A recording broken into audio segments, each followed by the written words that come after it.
എള്ള് കൃഷി പുനരുജ്ജീവനം. നാളികേരം കഴിഞ്ഞാൽ കേരളത്തിലെ പ്രധാന എണ്ണക്കുരു വിളയാണ് എള്ള്. കേരളത്തിൽ ഏറ്റവും കൂടുതൽ എള്ള് കൃഷി ചെയ്യുന്നത് ഓണാട്ടുകര പ്രദേശങ്ങളിലാണ്. കൊല്ലം, ആലപ്പുഴ ജില്ലകളിൽ വ്യാപിച്ചു കിടക്കുന്ന ഈ പ്രദേശത്തെ എള്ളിന് ഭൗമസൂചിക പദവി നേടാനുള്ള പ്രവർത്തനങ്ങളും ഇന്ന് സജീവമാണ്. എന്നാൽ ഒരു കാലത്ത് വ്യാപകമായിരുന്ന എള്ള് കൃഷി ഓണാട്ടുകരയിൽ ഒട്ടനവധി പ്രതിസന്ധികളാണ് നേരിടുന്നത്. ഇവ തരണം ചെയ്ത് ഓണാട്ടുകരയിലെ എള്ള് കൃഷി പുനരുജ്ജീവിപ്പിക്കാനുള്ള പ്രവർത്തനങ്ങൾക്ക് മറ്റ് ബന്ധപ്പെട്ട വകുപ്പുകളുമായി ചേർന്ന് ആലപ്പുഴ കൃഷി വിജ്ഞാന കേന്ദ്രം നേതൃത്വം നൽകുന്നു. കാഴ്ചയ്ക്ക് കുഞ്ഞനെങ്കിലും പോഷക ഗുണത്തിലും ആദായത്തിലും മറ്റേതൊരു വിളകളെക്കാളും ഒരു പടി മുന്നിലാണ് എള്ള്.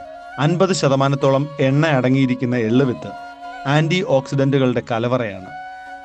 മാംസ്യം, കാൽസ്യം, ഫോസ്ഫറസ്, ജീവകങ്ങൾ എന്നിവയും ധാരാളമായി അടങ്ങിയിരിക്കുന്നതിനാൽ എള്ള് വിത്തിനെ സീഡ്സ് ഓഫ് ഇമ്മോർട്ടാലിറ്റി അഥവാ അനശ്വരതയുടെ വിത്ത് എന്നാണ് അറിയപ്പെടുന്നത്. ഇത്തരത്തിൽ ഗുണങ്ങൾ ഏറെയുള്ള എള്ള് കൃഷിയിലെ പ്രശ്നങ്ങൾ പരിഹരിക്കുന്നതിനായി കൃഷി വിജ്ഞാന കേന്ദ്രം ഓണാട്ടുകര പ്രദേശത്ത് കൃഷിയുടെ പരീക്ഷണങ്ങളും മുൻനിര പ്രദർശന പരിപാടികളും നടത്തിയിട്ടുണ്ട്. ഭാരതീയ കാർഷിക ഗവേഷണ കൗൺസിലിന്റെ നിർദ്ദേശപ്രകാരം എണ്ണക്കുരു വിളകൾ പ്രോത്സാഹിപ്പിക്കാനുള്ള പദ്ധതിയും ഈ കേന്ദ്രം ഏറ്റെടുത്തു. ഇതിനോടനുബന്ധിച്ച് ഓണാട്ടുകര ഉൾപ്പെടുന്ന ചെട്ടികുളങ്ങര പഞ്ചായത്തിലെ തിരഞ്ഞെടുത്ത JLGകളുമായി ചേർന്ന് കൃഷിഭവന്റെ സഹകരണത്തോടെ ശാസ്ത്രീയ എള്ള് കൃഷി രീതികളുടെ ക്ലസ്റ്റർ FLD എന്ന പദ്ധതിക്ക് തുടക്കം കുറിച്ചിരിക്കുന്നു. കാർഷിക സർവകലാശാലയുടെ ഓണാട്ടുകര മേഖലാ കാർഷിക ഗവേഷണ കേന്ദ്രം വികസിപ്പിച്ചെടുത്ത നൂതന ഇനങ്ങളാണ് ഇവിടെ കൃഷി ഇറക്കിയത്. ഗ്രൂപ്പ് അംഗങ്ങളുടെ കൂട്ടായ്മയിൽ നിലം ഒരുക്കിയെടുത്തു. നിലമുഴുത് കട്ടകൾ ഉടച്ച് കളകൾ നീക്കം ചെയ്ത് മണ്ണ് പരുവപ്പെടുത്തി.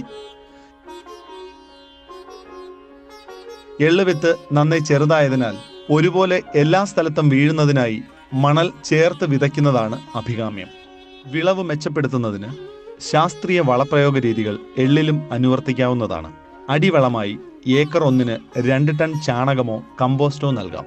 കൂടാതെ 20 kilogram urea, 30 kilogram Rajphos, 20 kilogram potash എന്നിവയും മണ്ണിൽ ഈർപ്പമുണ്ടെങ്കിൽ അടിവളമായി നൽകാം. വിതച്ച ശേഷം 15-ാം ദിവസം ആദ്യ ഇടയിളക്കലും 25 മുതൽ 35 ദിവസത്തിനുള്ളിൽ രണ്ടാമത്തെ ഇടയിളക്കലും നടത്തുന്നു.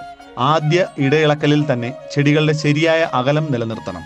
രണ്ടാമത്തെ ഇടയിളക്കലിനൊപ്പം 6 കിലോഗ്രാം പുതിയ യൂറിയ 200 ലിറ്റർ വെള്ളത്തിൽ ലയിപ്പിച്ച് ഇലയിൽ തളിച്ചു കൊടുക്കാവുന്നതാണ്.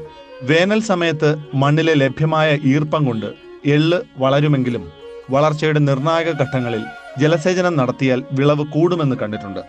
ചെടികൾക്ക് 4 മുതൽ 5 വരെ ഇലകൾ ഉള്ള പ്രായത്തിലും ശിഖരങ്ങൾ ഉണ്ടായി തുടങ്ങുമ്പോഴും പൂവിടുമ്പോഴും കായ്കൾ ഉണ്ടായി തുടങ്ങുമ്പോഴുമാണ് ജലസേചനം ആവശ്യമായി വരിക. ഇപ്രകാരമുള്ള എല്ലാ ശാസ്ത്രീയ കൃഷി രീതികളും അവലംബിച്ചാണ് ക്ലസ്റ്റർ FLDയിലെ എള്ള് കൃഷി. കൃഷിയുടെ എല്ലാ ഘട്ടത്തിലും കൃഷി വിജ്ഞാന കേന്ദ്രത്തിലെ ശാസ്ത്രജ്ഞരുടെ മേൽനോട്ടവും നിർദ്ദേശങ്ങളും നൽകുന്നു. ഓണാട്ടുകരയിൽ ചെട്ടികുളങ്ങരയിലെ ഈ എള്ള് കൃഷി പദ്ധതിക്ക് തുടക്കം കുറിച്ചത് കായംകുളം MLA ശ്രീമതി U പ്രതിഭ എള്ള് വിതച്ചുകൊണ്ടാണ്. വിവിധ ജനപ്രതിനിധികൾ, KVK മേധാവി doctor P Muraleedharan, cluster FLD പങ്കാളികൾ, കർഷകർ, കൃഷിവകുപ്പ് ഉദ്യോഗസ്ഥർ എന്നിവരും വിത്തിടിയിലിൽ പങ്കാളികളായി. നിരന്തരമായ കൃഷിയിട സന്ദർശനങ്ങളും പ്രോത്സാഹനങ്ങളും സഹായ സഹകരണങ്ങളും കൃഷി വിജ്ഞാന കേന്ദ്രം ഈ ക്ലസ്റ്റർ FLD പദ്ധതിക്ക് നൽകുമ്പോൾ ഇതിൽ പങ്കാളികളായ കർഷക വനിതകളുടെ ആത്മവിശ്വാസവും താല്പര്യവും വർദ്ധിക്കുകയാണ്. ഞങ്ങൾ പരമ്പരാഗതമായിട്ട് ചെയ്യുന്ന കൃഷിയാണ് എള്ള്. എല്ലാ വർഷവും ഉണ്ട്. അവിടെ ഇവിടെ ആയിട്ടേ ചെയ്യത്തുള്ളൂ. ചെയ്യുന്നത് ഡിസംബറിൽ കരയ്ക്ക് ചെയ്യും. പാടത്ത് ചെയ്യുന്നത് ജനുവരി, ഫെബ്രുവരി, മാർച്ച്. ഞങ്ങൾ അയാളി എള്ളായിരുന്നു ഉപയോഗിച്ചുകൊണ്ടിരുന്നത്. കൃഷി വിജ്ഞാന കേന്ദ്രത്തിൻ്റെ നിർദ്ദേശപ്രകാരം ഈ പ്രാവശ്യം ചെയ്തത് തിലകവും തിലറാണി. കൃഷിഭവൻ്റെ സഹായത്തോടെ KVK ഉൾപ്പെട്ട് ഇത് വിതയ്ക്കും. പിന്നെ സാറ് കൂടെ വരികയും ഞങ്ങൾക്ക് വേണ്ട നിർദ്ദേശം തരികയും ഒക്കെ ചെയ്യുന്നുണ്ട്. വിസ്മൃതിയിലേക്ക് കൂപ്പുകുത്തുന്ന ഓണാട്ടുകരയിലെ എള്ള് കൃഷിയുടെ മഹിമ തിരിച്ചുപിടിക്കാൻ കാർഷിക രംഗത്തെ ശാസ്ത്രജ്ഞരും വിജ്ഞാന വ്യാപന പ്രവർത്തകരും കർഷക വനിതകളും ഒരേ മനസ്സോടെ പ്രവർത്തിച്ചാൽ സാധിക്കുമെന്നാണ് ഈ അനുഭവം നമ്മെ ഓർമ്മിപ്പിക്കുന്നത്. ഓണാട്ടുകരയിലെ എള്ള് കൃഷി ഒരു തിരിച്ചുവരവിന്റെ പാതയിലാണ്. നല്ല ഗുണങ്ങൾ മാത്രം കൈമുതലായ നല്ലെണ്ണയുടെ സുഗന്ധം ഓണാട്ടുകരയ്ക്കും അപ്പുറം പരക്കുകയാണ്.